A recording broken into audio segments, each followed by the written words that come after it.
I stopped. Yeah, it's okay.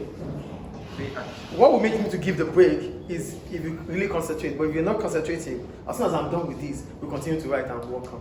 But if I'm going to give break only if the class has decorum. And the only thing I want to hear is ask questions, not just talk and talk and talk. So if you are talking right now, I will consider it as your break time. So you wouldn't need another break. I think it's clear. So stop writing, please. So we'll continue with cost. We're going to short run cost curves.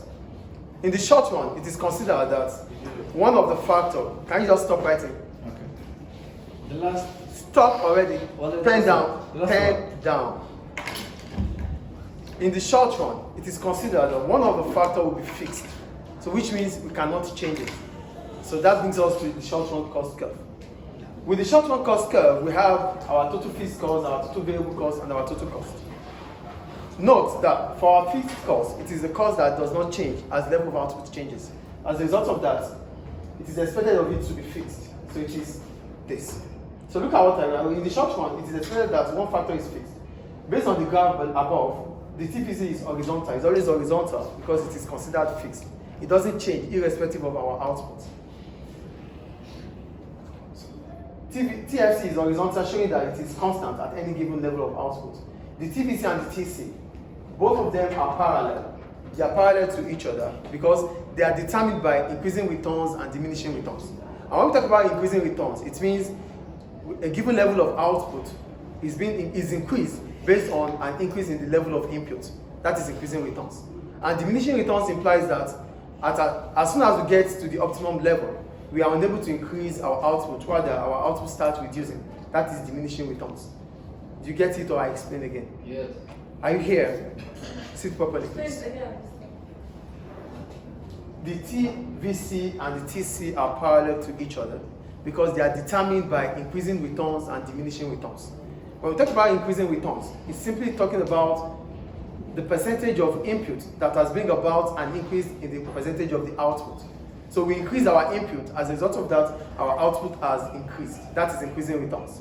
But for diminishing returns, it simply means that given a level of input, the outputs continue to exceed, and at a point in time, as soon as we get to the optimum level, we are unable to increase our output. We have used inputs that are not enough for the output to the optimum level. So it starts diminishing instead of increasing. So diminishing returns happen because the output, the inputs, there's so much burden on the input that we are using for the output. I used the example of workers, like 3 workers, which are expected to give like 1,000 outputs.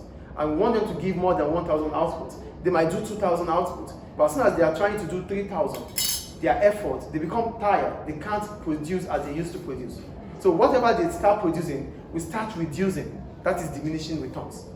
So output is based on inputs there. So that's why both TVC and TC are parallel to each other because they are determined by increasing and diminishing returns. Do we understand? Yeah.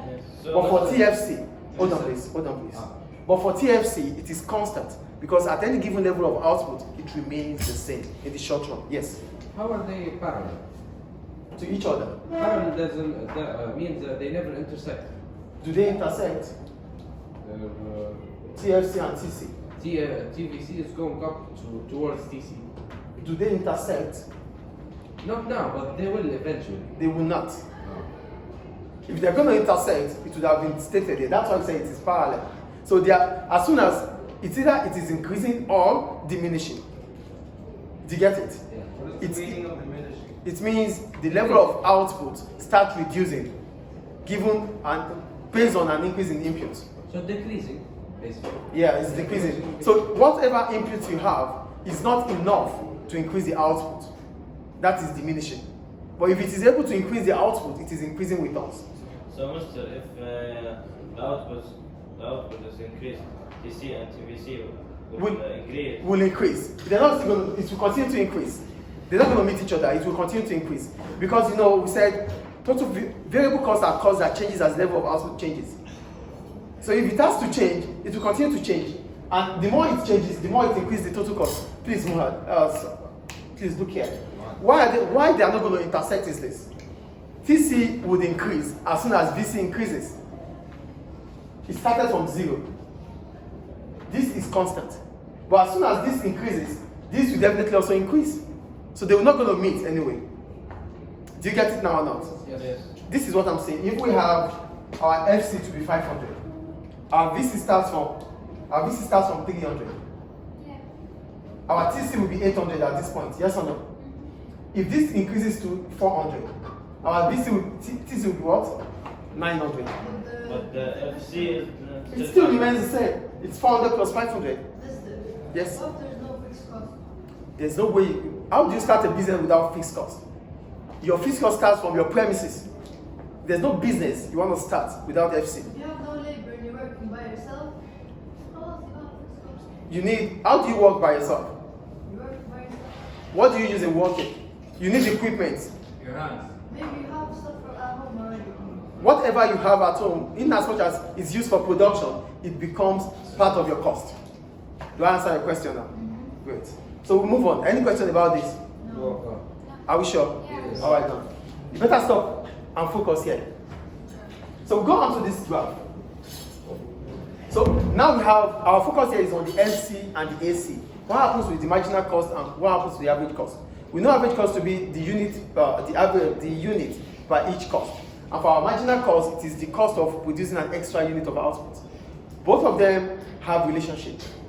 They meet, one is above each other and one is below each other. So what brings about this situation? What brings about this situation is going to be based on the cost of production, the average cost itself. So here, both the MC and AC are U-shaped. They are U-shaped. They are U-shaped. So note, there's a relationship between the average cost and the marginal cost. They can be expressed as those. So the AC curve is above the MC curve if the AC is falling.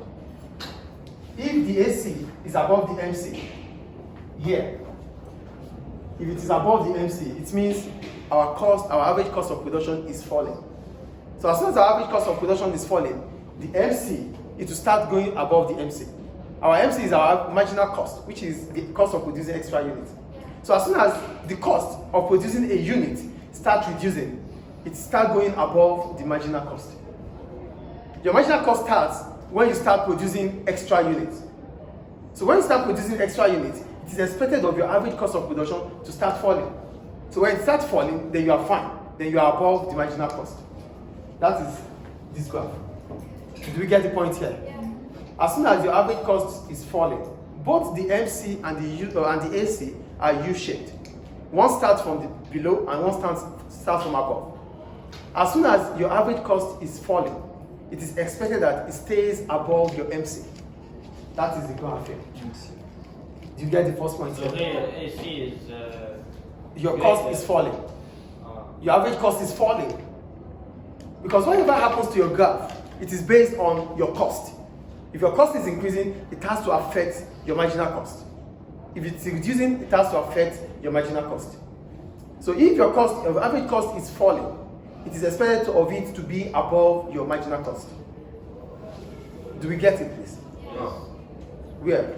I don't understand how could the average cost be above the MC curve. Remember, let's go back to TC. We say TC is AC divided by Q, right? Yeah. And we say MC is TC2 minus TC1. Yes. So it means as soon as our total cost has a relationship with our marginal cost. Yeah. So the total cost is done. So for each extra unit produced, it is expected of you to have an equivalent cost. So if you are producing extra, it means your total cost is done. That is why you are producing extra. So as soon as you produce the extra, your TC, you don't talk about it anymore. So if you continue to talk about your TC, it would have meant that your TC has given you a reduced cost of production. So at each unit you produce gives you your AC. Extra unit you produce gives you your MC. Each unit you produce gives AC. Each extra unit produced gives MC. So it is expected of a firm to be efficient only if it's able to reduce its average cost of production. So your MC must be equal to MR. It's okay to work, leave it. Yeah, it's okay.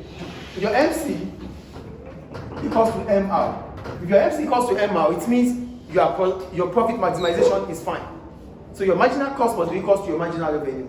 For each extra you produce, you must make an extra amount of money from it. Because it's extra, it is not your TC. This isn't profitable. It is profitable Why? because you make extra and you gain extra.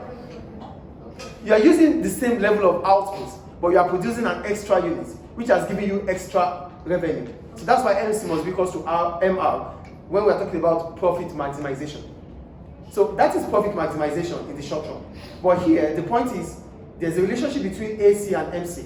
So the relationship is MC above AC, AC below MC, or MC and AC equating. So that is what we are talking about here. So if the MC is below the AC, it means your average cost of production is falling. If your MC and AC intersect at this point, it means at any given level of output, your AC is the same. Your average cost is the same. I understand. You got that? And the last one here is when your MC is above your AC, it means your average cost of production is increasing. Do we get it now? Yeah. Can you repeat the intersection? Intersection. When they intersect, it means at any given level of output, your average cost of production is the same. It's not falling, it's not increasing. Can we just stop that already, please? It's constant. So when your AC is constant, they intersect. When your AC is above, when your AC is falling, it goes above your MC. And when your AC is increasing, it stays below the MC. Are they clear? Yeah. So that ends cost.